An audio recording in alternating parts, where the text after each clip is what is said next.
আসসালামু আলাইকুম। সংবাদে আপনাদের সবাইকে স্বাগত জানাচ্ছি। আমি ফিরোজ তোহা। শুরুতেই সংবাদ শিরোনাম।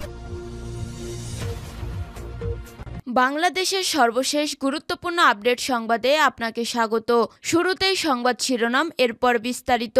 শুরুতেই জানিয়ে দিব, ভারতে পালানোর সময় সাবেক মন্ত্রী নারায়ণ চন্দ্র আটক। বৈষম্যবিরোধী ছাত্র জনতার আন্দোলনে শেখ হাসিনা সরকারের পতনের পর থেকে দেশ ছাড়ছেন দুর্নীতিবাজরা। বৈধপথ এড়িয়ে সীমান্তের তারকাটা পেরিয়ে অনেকে পালিয়ে যাচ্ছেন ভারতে। এদের মধ্যে উল্লেখযোগ্য রুট ঝিনাইদহ জেলার মহেশপুর সীমান্ত। এই সীমান্ত দিয়ে গত ১.৫ মাসে বিজিবির হাতে আটক হয়েছে অনেকে। এরপর জানিয়ে দিব, যাত্রাবাড়িতে আওয়ামী লীগ কর্মীকে কুপিয়ে হত্যা। রাজধানী যাত্রাবাড়িতে স্থানীয় এক আওয়ামী লীগ কর্মীকে কুপিয়ে হত্যা করেছে দুর্বৃত্তরা। তার নাম মোহাম্মদ জাহাঙ্গীর আলম, ৪৫। তিনি মীর হাজিবাগের মৃত ফজর আলীর ছেলে। এদিকে ছাত্রদলের নতুন কর্মসূচি ঘোষণা।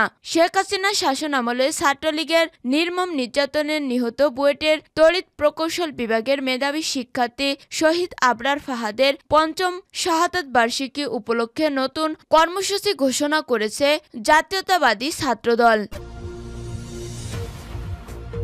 এরপর জানিয়ে দিব, পুলিশের ২ কর্মকর্তা বরখাস্ত। নওগাঁ জেলার পুলিশের অতিরিক্ত পুলিশ সুপার আহসানুজ্জামান ও মেহেরপুর জেলা পুলিশের অতিরিক্ত পুলিশ সুপার মোহাম্মদ আহসান খানকে সাময়িক বরখাস্ত করেছে সরকার। তাদের বিরুদ্ধে ভুক্তভোগী একজন নারী বাদী হয়ে আদালতে মামলা করেন। সেই মামলায় দুজনকেই সরকারি চাকরি থেকে বরখাস্ত করা হয়েছে। এদিকে ৫ দিনে রেমিটেন্স এলো ৫,০৯৬ কোটি টাকা। অক্টোবর মাসে প্রথম ৫ দিনে দেশে প্রবাসী আয় বা রেমিটেন্স এসেছে ৪২ কোটি ৫০ লাখ ডলার। এই হিসাবে প্রতিদিন গড়ে দেশে এসেছে ৮ কোটি ৫ লাখ ডলার রেমিটেন্স, যা বাংলাদেশি মুদ্রায় ডলার ১২০ টাকা ধরে ৫,০৯৬ কোটি টাকা। এবং সর্বশেষ জানিয়ে দিব, ইসরায়েলি হামলার সংখ্যায় ইরানের সব বিমানবন্দর বন্ধ ঘোষণা। ইসরায়েলের হামলার আশঙ্কায় সব বিমানবন্দর ঘোষণা করেছে ইরান।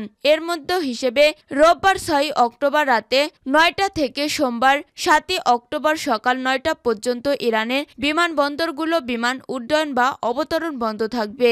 ইরানের বেসামরিক বিমান চলাচল সংস্থার মুখপাত্রের বরাতে বার্তা সংস্থা রয়টার্সের এক প্রতিবেদনে এই তথ্য জানানো হয়েছে। প্রতিবেদনে বলা হয়, ইসরায়েলের হামলার আশঙ্কায় বিমান পরিষেবায় বিধিনিষেধের কারণে উল্লেখিত সময়ের ফ্লাইটগুলো বাতিল করা হয়েছে। তবে জরুরি ফ্লাইট, ফেরি ফ্লাইট এবং সরকারি বিমান এই বিধিনিষেধের বাইরে থাকবে বলে জানা গেছে।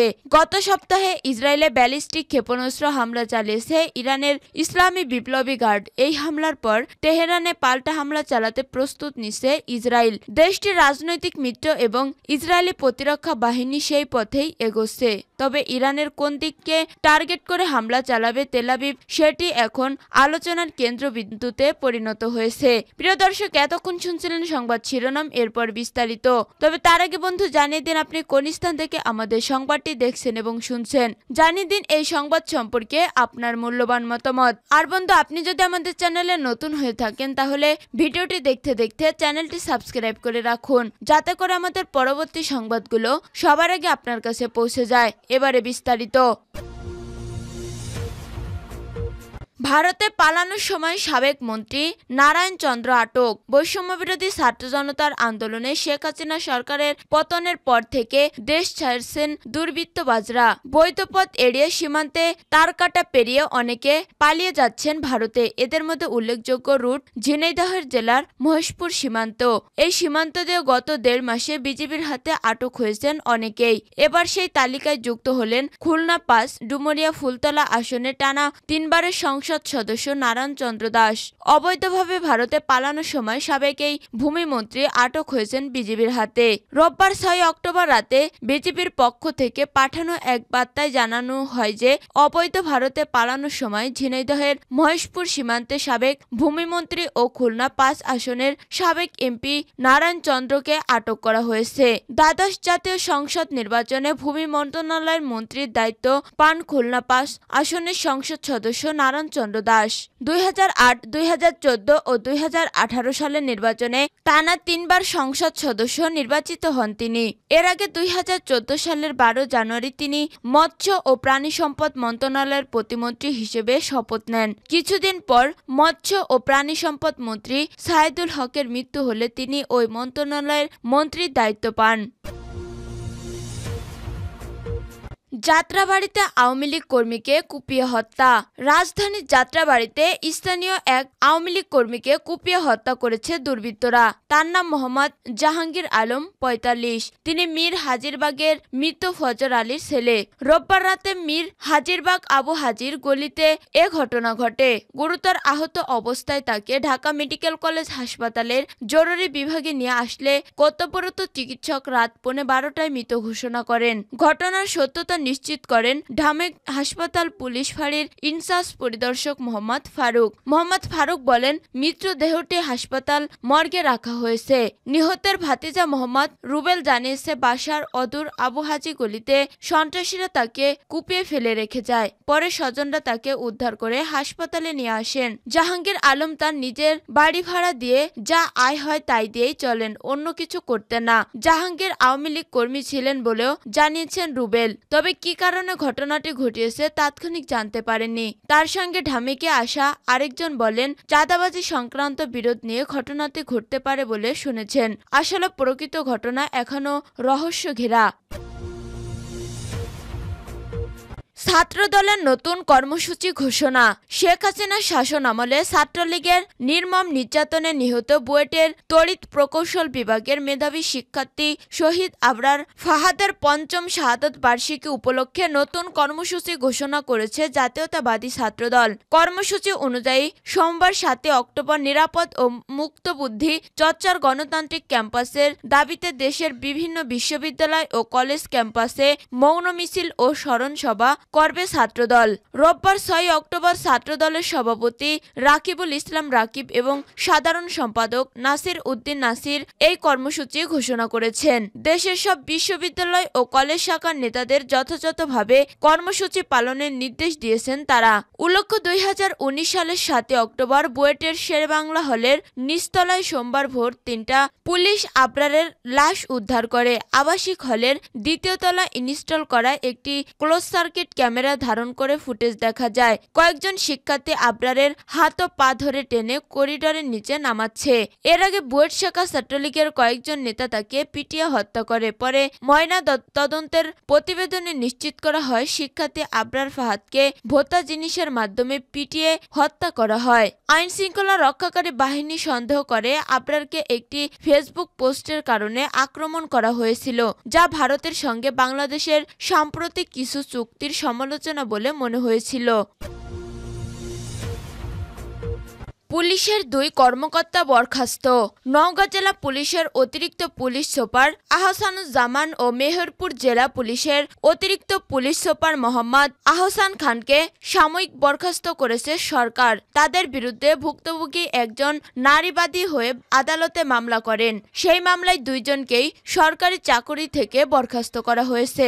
স্বরাষ্ট্র মন্ত্রণালয়ের জননিরাপত্তা বিভাগের সিনিয়র সচিব মোহাম্মদ আবুল মোমেন স্বাক্ষরিত পৃথক 2টি প্রজ্ঞাপনে গত 3 অক্টোবর এই আদেশ দেওয়া হয়। রোববার 6 অক্টোবর সাময়িক বরখাস্তের আদেশ জানায় স্বরাষ্ট্র মন্ত্রণালয়। ওই প্রজ্ঞাপনে বলা হয়েছে, নওগাঁ জেলা পুলিশের অতিরিক্ত পুলিশ সুপার আহসানুজ্জামানের বিরুদ্ধে মোসা নাজনীন নাহার খান রংপুর চিফ মেট্রোপলিটন ম্যাজিস্ট্রেট আদালতে সিআর মামলার দায়ের করেন 2022 সালের 16 নভেম্বর, যা বর্তমানে ক্রিমিনাল কেস নং 231 অথবা 2023-এ রূপান্তরিত হয়ে রংপুর সিনিয়র দায়রা জজ আদালতে বিচারাধীন আছে।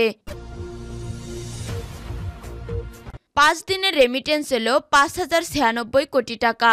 অক্টোবর মাসের প্রথম 5 দিনে দেশে প্রবাসী আয় বা রেমিটেন্স এসেছে 42 কোটি 50 লাখ ডলার। এই হিসাবে প্রতিদিন গড়ে দেশে এসেছে 8 কোটি 5 লাখ ডলার রেমিটেন্স, যা বাংলাদেশি মুদ্রায় ডলার 120 টাকা ধরে 5,096 কোটি টাকা। উল্লেখ্য, সেপ্টেম্বরে একই সময় দেশে এসেছিল 41 কোটি 75 লাখ ডলার। সেই হিসেবে চলতি মাসের বেড়েছে প্রবাসীদের রেমিটেন্স রেমিটেন্স প্রবাহ। রোববার 6 অক্টোবর এই তথ্য জানিয়েছে বাংলাদেশ ব্যাংক। বাংলাদেশ ব্যাংকের তথ্যে জানা যায়, চলতি অক্টোবর মাসের প্রথম 5 দিনে দেশে যে পরিমাণ রেমিটেন্স এসেছে, এর মধ্যে রাষ্ট্রায়ত্ত ব্যাংকগুলোর মাধ্যমে 10,80,20,000 $, বিশেষায়িত একটি ব্যাংকের মাধ্যমে 1,50,20,000 মার্কিন ডলার, বেসরকারি ব্যাংকগুলোর মাধ্যমে এসেছে 30,02,00,000 $, এবং বিদেশি ব্যাংকগুলোর মাধ্যমে এসেছে 14,80,000 মার্কিন ডলার রেমিটেন্স। 2024-25 অর্থ বছরে জুলাই থেকে সেপ্টেম্বর পর্যন্ত 3 মাসে দেশে 654,30,00,000 মার্কিন ডলার রেমিটেন্স এসেছে। আগের অর্থ বছরে একই সময় যার পরিমাণ ছিল 490,70,00,000 মার্কিন ডলার। এর আগে গত জুন মাসে 253,86,00,000 $, রেমিটেন্স আসার পর চলতি অর্থ বছরের প্রথম মাসে জুলাই প্রবাসী আয় এসেছিল প্রায় 191 কোটি মার্কিন ডলার, যা গত 10 মাসের মধ্যে সবচেয়ে কম আয় ছিল।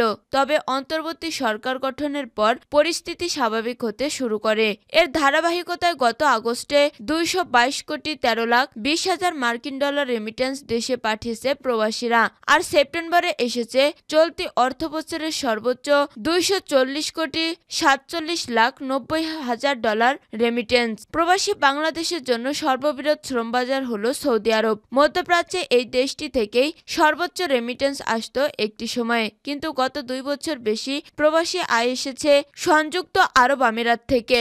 রেমিটেন্স আসার ক্ষেত্রে এই মুহূর্তে দ্বিতীয় স্থানে রয়েছে যুক্তরাষ্ট্র, আর সৌদি আরব থেকে আসছে তৃতীয় সর্বোচ্চ।